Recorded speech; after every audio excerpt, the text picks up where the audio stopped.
Saya ingin membawakan satu firman Tuhan. Boleh ditampilkan slide-nya ya.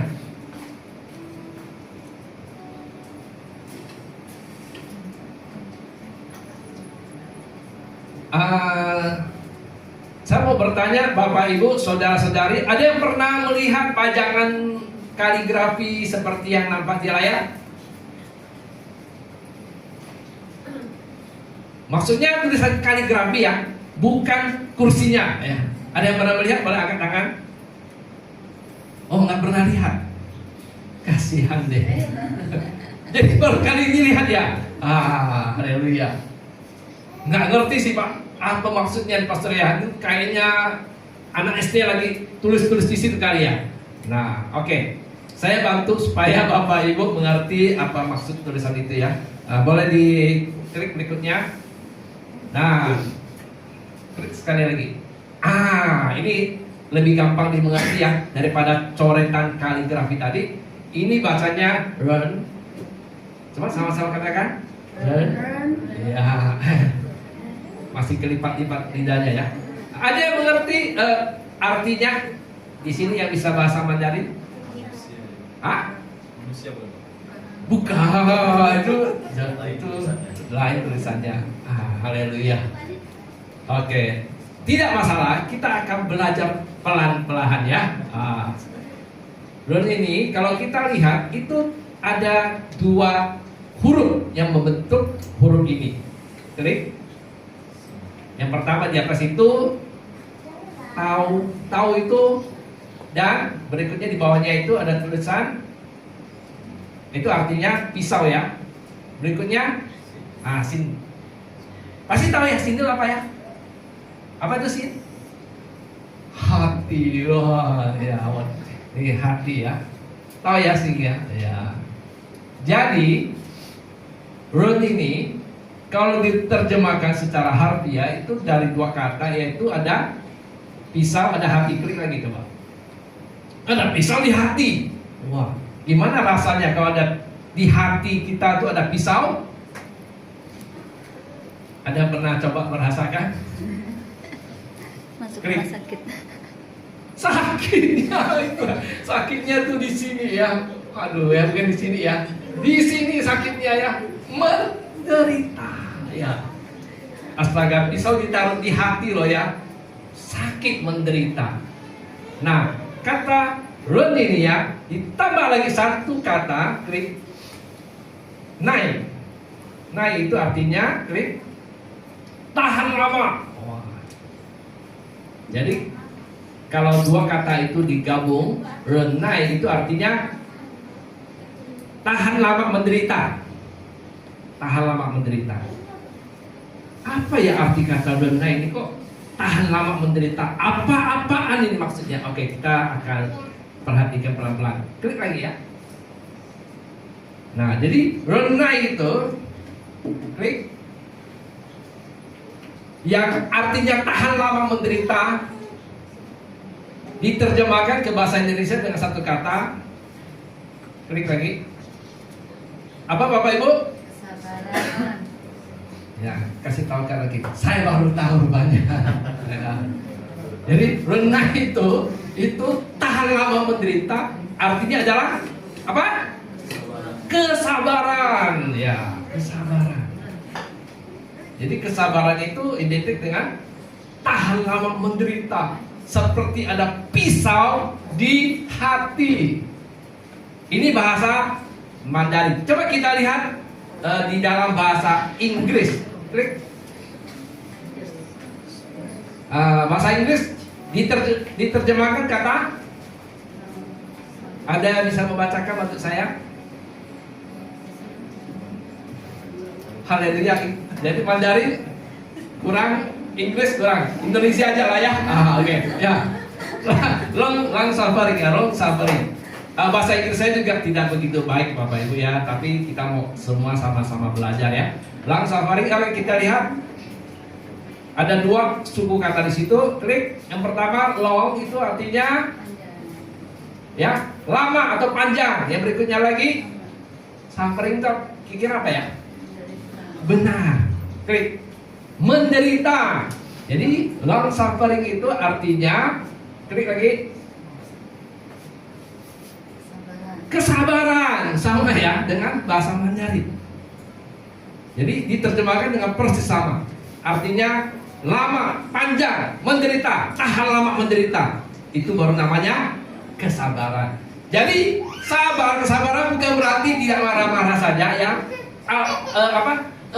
Orang bilang losit gitu ya. Losit ya. Maksudnya iya pendiam aja. Jadi apain enggak apa-apa. Bukan hanya seperti itu. Nanti kita akan pelajari ya. Apa sih kesabaran itu dan apa yang firman ajarkan tentang kesabaran itu. Oke, kita klik lagi.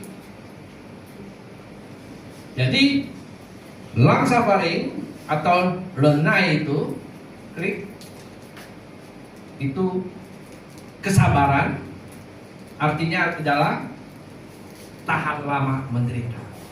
Nah, camkan baik-baik ya. Jadi renai, long suffering itu kesabaran, itu artinya dari dua bahasa, baik Mandarin atau Inggris, artinya apa? Kesabaran yang artinya apa? Tahan lama. Tahan lama apa? Ya, bukan hanya baterai ABC yang tahan lama ya. Jadi kesabaran adalah tahan lama menderita. Sekali lagi katakan apa? Tahan menderita. Nah, aduh Bapak, Pastor, kok firman hari ini tentang penderitaan ini?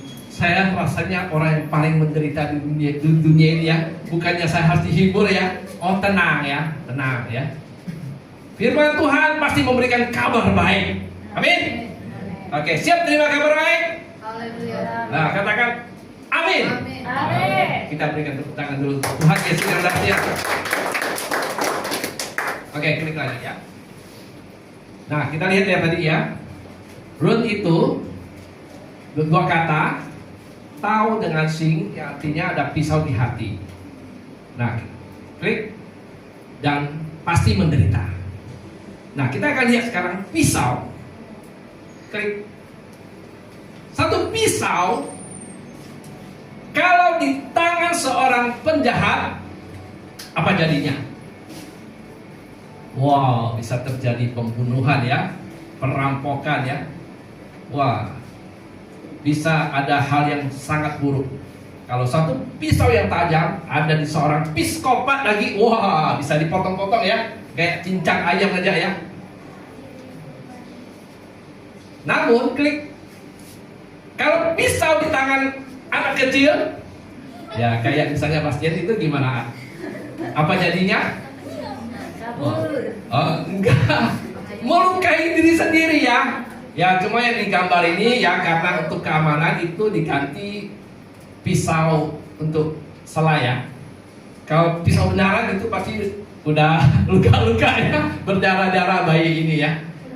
Nah kalau pisau di tangan anak kecil berbahaya untuk siapa? Diri sendiri, karena bisa melukai diri sendiri. Namun kalau pisau klik di tangan seorang dokter bedah yang ahli, apa hasilnya?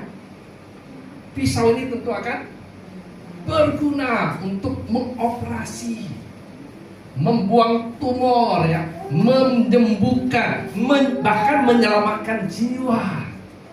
Ya, bahkan sekarang kelahiran pakai bedah juga ya. Ya, bedah cesar itu dibelah ya. Betul ya, ibu-ibu? Cesar itu dibelah atau ditusuk-tusuk ya? Dibelah ya. Ya, di tangan dokter yang ahli, satu pisau itu menyelamatkan jiwa. Amin ya, ada disebut amin ya, haleluya. Jangan kalah sama Sebastian ya, amin ya. Oke, jangan tegang ya, Bapak Ibu Saudara, kita akan belajar pelan-pelan dan biar kita mengerti apa sih maksud firman Tuhan yang akan kita dengarkan pada kesempatan pagi ini. Oke, sekarang kita lihat ya, kalau pisau di tangan seorang dokter ahli bisa menyelamatkan, bisa mengubah sesuatu. Klik sekarang. Nah, Bapak Ibu, gambar apakah ini kira-kira? Ya, ini bukan buah orang berbeda, ini orang yang sama. Loh, kok bisa beda? Ini bukan pakai AI ya.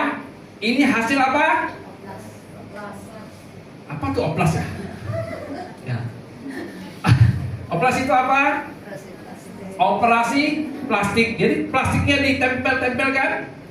Oh enggak ya. Jadi mukanya ditempel pakai plastik? Oh bukan ya. Ya, itu hanya istilah operasi plastik ya. Jadi maksudnya wajah yang before ya, yang standar aja ya. Ya. Saya nggak bilang jelek ya, karena Tuhan ciptakan semuanya itu ganteng-ganteng ya. Cuma ini saya katakan standar. Ya. Di tangan seorang dokter bedah ahli bisa diubah jadi wah kayak boy brain dia, mantap. Klik lagi. Tak kalah juga ya yang wanita ya, yang sebelumnya mohon maaf juga ya standar ya wajahnya ya. Sekali lagi saya tidak katakan jelek ya, karena di mata Tuhan semuanya cantik. Cuma ini kebetulan standar ya. Di tangan seorang dokter bedah yang ahli dengan pisaunya bisa berubah jadi wah kayak bidadari turun dari kayangannya, dari artis dari mana. Nah sekarang Bapak Ibu kita klik lagi ya. Klik sekali lagi. Contoh seorang wanita, klik lagi. Nah, dia bisa berubah wajahnya dari begitu. Kira-kira itu prosesnya begitu keluar dari meja operasi langsung berubah jadi begitu? Hah? Enggak ya? Kok yang di film-film enggak langsung begitu pas operasi lama-lama keluar langsung jadi cantik ya, sampai cowoknya nggak bisa kenali lagi ya. Wah jadi ubah all in ya dari atas sampai ke bawah. Wah, berubah total nggak bisa dikenali lagi. Nah, jadi begitu keluar dari meja operasi apa yang terjadi? Klik. Gini. Ya, benar ya? Ini adik-adik jangan tertawa. Ini realita. Ini bukan habis ketabrak becak ya, bukan. Ya, ini habis operasi plastik. Ya. Jadi kalau nanti ketemu teman yang wajahnya lagi memar-memar ya, jangan bilang, lu lagi oplas ya. Aduh, aku habis tabrakan, bukan oplas ya. Ya, jangan ngejek-ngejek ya. Nah, jadi wajahnya tuh nggak langsung jadi ini, memar-memar. Ya. Bahkan kalau Bapak Ibu ingat ya, ada peristiwa sekian tahun yang lalu ya di televisi ya, ada seorang wanita dia ngaku kena keroyok. Wah, dia laporkannya aku kena keroyok, wajahnya lebam. Diselidiki rupanya bukan dikeroyok, tapi sedot lemak di wajah. Jadi, ya. Klik lagi. Nah, begitu juga yang pria ya. Wah, yang wajahnya begini ya. Klik. Mau jadi gini. Habis keluar meja operasi. Klik. Astaga, ya. Ya, itu bukan temannya SpongeBob ya. Siapa tuh? Squidward ya. Yang ini panjang-panjang. Enggak. Memang begitu realitanya Bapak Ibu. Sehebat-hebatnya dokter bedah, begitu keluar meja operasi nggak langsung berubah menjadi ganteng atau cantik. Pasti babak belur ya. Nah, mari kita lihat firman Tuhan sekarang. Kita akan lihat apa kaitannya firman Tuhan. Klik.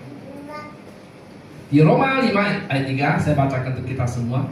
Dan bukan hanya itu, kita juga bermegah dalam penderitaan. Sebab kita tahu bahwa penderitaan itu menghasilkan kesabaran. Jadi penderitaan itu menghasilkan apa? Kesabaran. Karena kesabaran itu artinya apa? Tahan lama apa? Tahan lama menderita, benar. Makanya penderitaan itu menghasilkan kesabaran. Klik lagi. Dan kesabaran menghasilkan apa? Karakter teruji. Dan karakter teruji menghasilkan pengharapan. Klik lagi. Dan pengharapan tidak akan membuat kita malu, karena kasih Elohim telah dicurahkan ke dalam hati kita melalui Roh Kudus yang dikaruniakan kepada kita. Amin. Nah, Bapak Ibu, dan saya katakan bahwa kesabaran itu tahan lama menderita. Klik lagi. Nah, lihat. Ini orang yang sekali lagi ya, habis operasi oplas. Apa yang ada dua pilihan orang sesudah oplas. Ketika wajahnya babak belur, ya ini sih ya habis memang kayak kena habis ditonjok ya, digebukin ya, gara-gara nyolong apa kan? Tapi ada dua pilihan. Pilihan pertama, dia apa? Sembunyi ya, isoman dulu ya. Waduh, malu sama aku babak belur gitu kan. Nanti kira orang aku habis nyuri ayam kah apa kan? Nah, atau aku habis jadi pelakor kan, digebukin orang kan. Nah, menarik diri. Terus perlu tahu Bapak Ibu, kalau kondisi begitu itu sakit lah ya. Ada yang pernah mungkin tabrakan wajahnya babak belur itu sakit ya? Ya, diajak tertawa gimana? Tawa sakit lah ya, mau tertawa nggak bisa tertawa ya. Aduh, lihat makanan yang mau makan cuma nelan liur aja ya, enggak, menderita. Jadi pilihan pertama dalam situasi demikian orang bisa bersungut-sungut, bisa menarik diri. Atau pilihan kedua, apa yang dilakukan? Oh, tidak menjauh, malah eksis. Wah, foto di sosial media. Wah, nih, lah, nggak malu ya? Kenapa tidak malu? Ada yang tahu jawabannya? Bukan, karena ini sementara. Ini sementara. Nanti akan menjadi cantik jelita. Nah, Bapak, Ibu, Saudara yang kasihi Bapak Yahweh, cara Bapak Yahweh mengubah kita, boleh saya katakan seringkali itu melalui tanda kutip penderitaan, hal-hal yang tidak mengenakan. Ada mungkin orang-orang menjengkelkan di sekeliling kita, atau mungkin juga dari permasalahan, pergumulan kita, baik ekonomi, hubungan keluarga. Enak gak dalam keadaan demikian? Nggak enak. Rasanya kalau bisa orang ini cepat pergilah, atau panggil saja dia, Tuhan cepat-cepatlah. Atau masalah ini, Tuhan coba berkati aku supaya masalah keuanganku selesai. Tuhan coba ubah dia supaya dia menjadi baik. Ya. Ubah hatinya Tuhan supaya dia mau menerima aku. Ya. Tidak menolak aku mungkin ya. Hal yang gak baik. Tuhan, aku kok udah belajar ya mati-matian kok gak bisa ya. Kok dia bisa sebentar aja belajar udah bisa. Aku menderita kayaknya udah gak mau sekolah lagi deh. Ingat ya, ini penderitaan sementara. Dan itu menghasilkan apa namanya? Kesabaran. Hasil dari kesabaran apa? Karakter terpuji. Di tangan Bapa Yahweh sebagai seorang dokter kehidupan yang ahli, Tuhan bisa menggunakan setiap masalah, tantangan, pergumulan yang kita hadapi itu untuk mengubah kita, untuk memproses kita. Seperti seorang dokter ahli bedah yang mengoperasi pasiennya, akhirnya nanti menjadi cantik, menjadi ganteng. Nah, Bapak Ibu, Saudara percayakah bahwa Bapa Yahweh yang kita sembah adalah Bapa Yahweh yang baik? Dia pasti merancangkan yang baik untuk kita semua, amin? Jadi, ketika kita sedang diproses oleh Tuhan, melalui kesulitan yang ada, melalui hal-hal yang gak baik, pergumulan, tantangan, bagaimana respon kita? Apakah kita mau seperti pertama, menarik diri dulu, Dah, saya nggak beribadah dulu ya. Saya tunggu dulu Tuhan pulihkan saya, baru saya beribadah kembali. Dia kontak mengucilkan diri. Atau saudara mau melakukan yang kedua, saudara tetap eksis.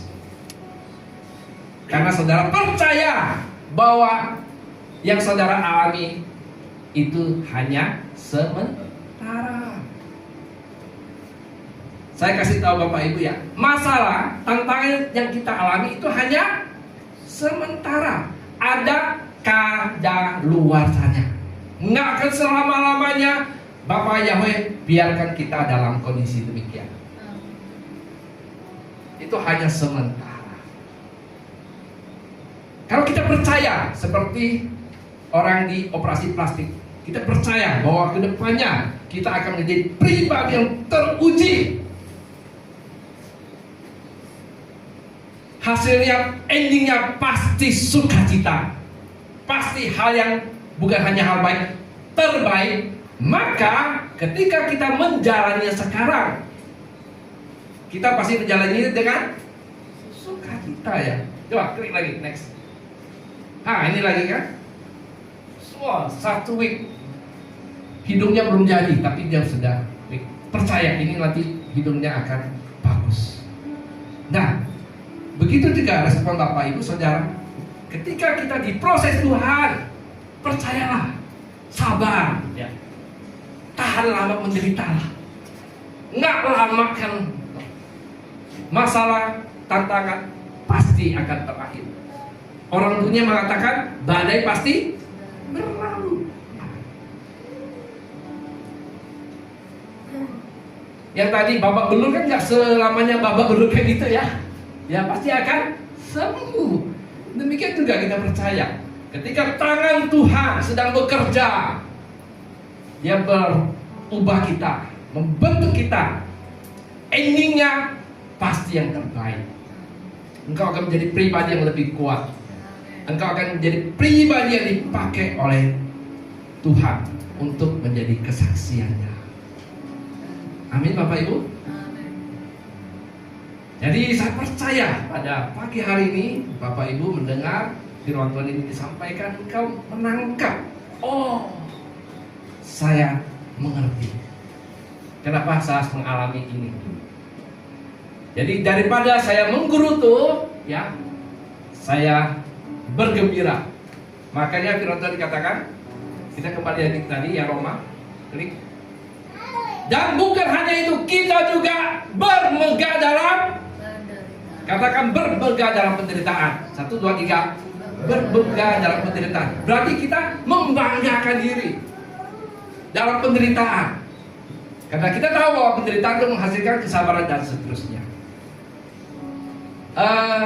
Di sosial media ada satu rekan teman ya, teman saya dan juga teman istri juga di gereja yang lama ya, lagi kena kanker dan lagi menjalani kemoterapi.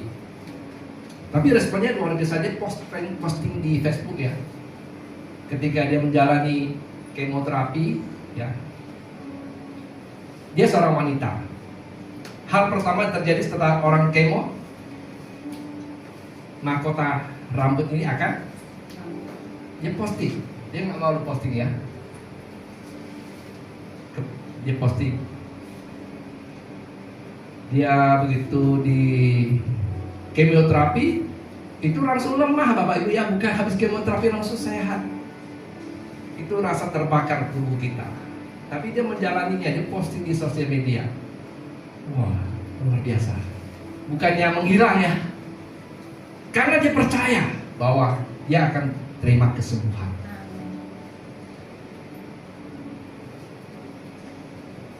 Nah Bapak Ibu, saudara-saudara kasih Bapak Yahweh, pesan firman Tuhan pada pagi hari ini singkat saja, tidak banyak-banyak. Saya ingin supaya Bapak Ibu sadar, apapun yang kau alami saat ini, kita nikmati, jalani saja prosesnya, ikuti saja alurnya, endingnya pasti yang terbaik. Karena Bapa surgawi itu baik. Manusia boleh merancangkan yang jahat, tapi Tuhan mereka-rekanya menjadi kebaikan. Amin. Amin. Yang setuju katakan amin sekali lagi. Amin. Sekali lagi. Amin. Haleluya. Klik sekali lagi. Jadi bermegah dalam penderitaan. Ya kayak semut ini ya. Walaupun badannya kecil, dia bisa memikul biskuit sebanyak itu. Benar. Saya percaya. Kita pikir kita lemah. Betul, kita manusia lemah. Tapi ingat, kita punya Tuhan yang dahsyat.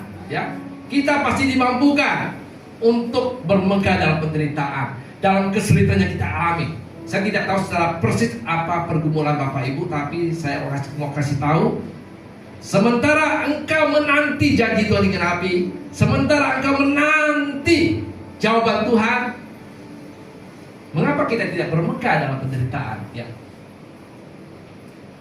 Bagi yang mungkin masih jomblo, posting aja foto sebanyak mungkin ya, ini masih jomblo ya. Ini mati ya. Nanti ada waktunya engkau udah menikah nggak bisa lagi loh, ya. Harus pilih-pilih foto di upload kan ya. Bapak Ibu yang buka usaha tokonya mungkin masih kecil, nggak usah minder, posting saja kan. Wah, foto. Kalau nggak mau diposting ya disimpan di kamera. Nanti untuk apa? Jadi bukti ketika Tuhan berkati kau luar biasa, engkau bisa menunjukkan, nih tuh aku ini begini loh. Ya, kan dahsyat Bapak Ibu. Ya kayak orang di oplas itu kan, wah kita, wajah muka ganteng sekarang ya. Ini dulu ini ya aku begini loh ya.